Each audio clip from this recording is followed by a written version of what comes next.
You found the National Championship Air Races presented by Reno-Tahoe. Visit Reno-Tahoe.com. It's the final flag, Tommy, Yep. and we're underway and we're excited. Here we are in the Formula One class. This is our original air racers in our country. You know, this class dates back to the 1930s.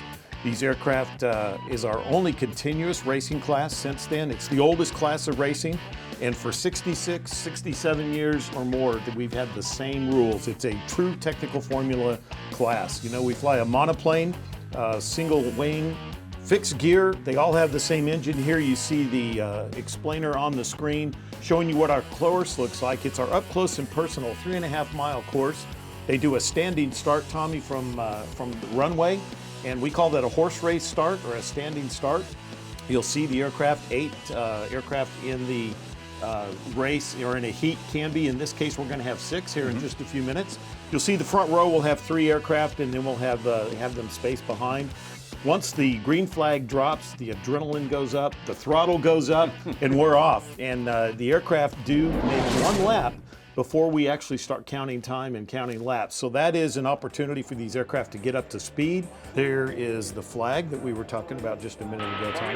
2 minutes, 2 minutes. On the right there's Stephen Coleman, our top qualifier here. Stephen Coleman from Providence, Rhode Island, in the Slab Dog, the cast at 3. We actually caught up with Stephen yesterday and give us his thoughts for just a quick moment. Okay. Well, yesterday I was in the silver heat and came in last. The guy that was in bronze, he actually flew faster. So I'm going to be pole now in bronze, and starting out the plan is just to go as fast as we can. There's the green flag, Tommy. The adrenaline's coming up in those cockpits, I promise you. Throttles are coming up. We're underway, Tommy. Here we go. Absolutely. These tiny, miraculous tiny planes with so much power. The top end, some of the racers can reach near 250 miles an hour. So keep your eye on this one. It will go very quickly, and it's a ton of fun. It absolutely is, and we're underway. There you see our pole position, Stephen Coleman. Slab Dog in race 37. He's airborne safely, and we are underway. It is so exciting here. Race 17 and race 9.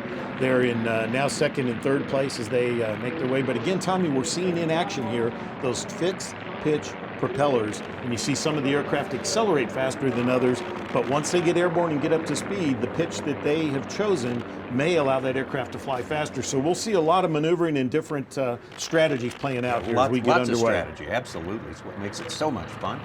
So we got our leader, Stephen Coleman, race 37 in the Slab Dog. There it goes. So he had the pole and he got the early lead, and like he said in the interview before we started, he dropped down from the silver pairing from yesterday, but he's also, by qualifying speed, a fair amount faster than the rest of this field. So we're expecting that he will stay out in front. And here's second and third, Tommy. We see there's race 37, there's our leader, and right behind him you see in the white aircraft, that's Push Wah from Mumbai, India, in race 17, race 17. Red and white Outlaw Special there out in front, or appearing to be out in front of him, is race number 9, Scott Holmes. And your leader out there in the front, still in a warm-up lap. When he crosses the start-finish pylon, we will begin counting laps. What a beautiful day here in Reno today, Tommy. I mean, look, clear blue skies. The folks who put together the 2023 National Championship Air Races have ordered the perfect weather. And there comes our leader as he makes his way around the east end of our up-close and personal 3.5 mile course. And just a beautiful, beautiful sight at race 37 against that clear blue Nevada sky. Like you say, perfect weather, and it's a perfect situation. When you're the leader, you don't have anyone else's prop wash to go through. You've got clean air. Clean air, that's where you want to be.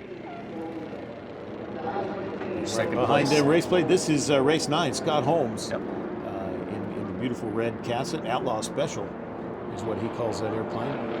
Get a great look as he rolls into the turn, coming around the pylons, and making their way around pylons 4, 5, and 6. Here we are in Heat C, and we're completing the first lap, Tommy. We're going to do 8 laps total. And like I said, we just started counting, and here comes our leader back towards the home pylon. Crosses that home pylon, you see the beautiful blue and white checkered thing. There's a great look at Scott Holmes in the Outlaw Special team. Holmes has yet to make any significant ground up of it. A quick lead that Stephen Coleman jumped out to yet. There is Stephen Coleman out front. And Based on the qualifying times, again, like we said, Stephen Coleman dropped down from the silver pairing yesterday. He was able to take the pole position, get out front, and apparently he stayed there now through about 1.5 official laps as we're completing lap 2 here. As he makes his way, you can see him begin to turn from our wonderful pylon cams out in the desert, giving you an up-close and personal view for the viewers at home. And such a great shot on this beautiful day of Mr. Coleman. And the slab dog casts at 3. As he brings it around pylon number 6 there, rolls out on the home stretch. Now these aircraft in this heat are just under 200 miles an hour, but they're still pulling 2 to 3 times the force of gravity as they go around those turns, Tommy. It's a full-time job piloting one of these things here, and it's amazing the quality of the pilots, the air flying ability that they all present here in Reno. Certainly is, and there you see a beautiful look at our second place aircraft, Scott Holmes in race 9. As he makes his way around now back into turns 1 and 2. And then you see now in the shot in 3rd place, that's Push Wah in race 17. Plane he calls Annie. Close up on the 2nd place Outlaw Special. Always been an international event here in the desert. Great now to have a competitor from India among the ranks here. And in this class, which is the sort of the gateway class to racing, this type of closed course pylon racing. Yeah, and it's also our most historic class, Tommy, and these aircraft, kind of hard to tell when they're against the blue sky, but these aircraft are very small. You basically strap them on. You know, they weigh a minimum of 500 pounds. And that's just like about, a Harley Davidson. Well, it's about half the weight of a Harley Davidson. So, you know, they can weigh between 500 to 600 pounds, fully fueled. They're near 800 pounds, but you're still about half the weight of a Harley Davidson motorcycle. And then we're back to our leader as he makes his way back around the turns here in the pylons. You get to see what it looks like as they come. Now, we do have the pylons. In this case, the 3.5-mile course has 6 of them, 3 on each end. And the aircraft has to stay outside of that. And we have judges at every pylon on the race course who are looking straight up to see if a racer cuts it too tight. And that's how we keep it fair and make sure they stay on the racetrack. There's a time penalty if you cut the race and cut the pylon. There you see a beautiful shot of the pylon in our camera there as we continue to look at our leader, Stephen Coleman, race 37. He's not being pushed very much at all, but being pushed is 2nd place. Scott Holmes being pushed very, very vigorously by Push Wah. Yeah, Annie in the Push is flying there is beginning to figure it out and make ground. Every time they go through the turns, I've noticed that Push is beginning to gain on him a little bit. When they roll out in the straightaway, the Scott Holmes in race 9 is able to keep the speed fairly matched. But Push is doing something in the turns where he's converting some of that straightaway speed into a turn. You see there in that beautiful shot, he is gaining in that straightaway. And then as they go through the turns, you notice that Push has to pass on the outside.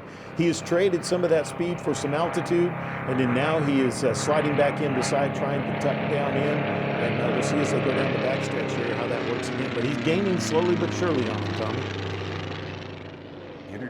Formula One, that's the full name of this class here, and this is the bronze medal class. Everyone trying to make it up, try to gain in class during the course of these qualifying days here in the desert. Yeah, Tommy, you're exactly right. As we go through these heat races, aircraft can move up and move down depending on their speed, and the idea being when we get to Sunday and we have all the final races, everybody is most closely matched with their competitors, and when we see some very competitive racing throughout the week. Not that this isn't, because we definitely are seeing, look at this continued battle for 2nd place here as we watch 2nd and 3rd with Scott Holmes in the red, race 9, and Push Wah in the white, race 17. Scott so far able to hold Push off, but how long can he keep it up? That's a really good race going on right there. Again, our leader, Stephen Coleman, is out in front by a considerable margin right there. He's trying to go back up in class, back up to the B class. Look at that view, Tommy. We've got cameras out in the desert and the pylons giving our viewers just an up-close and personal view of this spectacular racing. And there you see Push beginning to accelerate a little bit down that backstretch. So he's beginning to figure something out. You can see he's on the outside, so a little bit of an optical illusion that he may be in front, but watch as they go through this turn. They are virtually side by side, but remember the inside track is the shorter one. Scott Holmes in the red race 9 has the shorter course around pylons 4, 5, and 6 here as they make their way back towards the home stretch. Tommy, we're in lap number 4. We're just about halfway through. When they cross the home pylon here, they will have completed half of the laps, but you can see We did have a successful pass Yes. there by Push Wall. Push Wall now in second place there. Back to our leader now. Stephen Coleman, the slab dog. Orange Casset. Tommy, that push was so exciting, or that pass was so exciting to watch by Push Wall. And you see the strategy playing out as we get into the race. He followed Scott Holmes for several laps, sizing him up, and then finally found a place to take advantage of that acceleration and made his way by. Now, Push Wall, we talked about him being from India. He's also a rookie, so this is his very first year racing here. But boy, he's doing a great job. There's a shot of our leader, and now we're jumping back to second and third. And we were just talking about Push Wall, and you can see where he is pulling away now from some of the strategy that he's figured out. Yeah, that's really pulling. Has stretched it, yeah. Pulling away from him, which is just so exciting to see how the strategies play out in these various classes. Neither second or third place been able to make up any ground on Stephen Coleman. Again, Stephen Coleman trying to get back up into that silver class. And it's going to be based on his time here. So Stephen Coleman's not going to lay off. He's not going to, phone this one in. He's going to keep it pushed until the end. Yeah, and there he is on screen, Tommy. In the shot right before that, you saw him out in the distance. He's almost a full half a lap ahead of our second place pilot there in Push Wall in race 1-7. So race 37 there you see as he rolls around pylon number 4 and headed for 5 and 6, making his way back around the west end of the up close and personal 3.5 mile course. Beautiful aircraft, and you can see he is just locked in. Tommy, he's right on those pylons, holding his altitude, and you saw come through the shot there. He's beginning to catch some of the slower traffic, and we may see here in the last lap, we may see him finally pass one of those slower aircraft. We'll see. Yeah, one of the first one there, right there. Dominic Kakalici, the first one he encounters there. He just passed him. Ahead of Kakalici is Robinson in race number 6. You can And see our Rumsey, leader race pitching 58. up. He just completed the race. And we see other aircraft continuing to go around to finish their last lap. As we're watching, this is race 72. Dominic Kakalici from Mentor, Ohio, in that beautiful yellow and black aircraft.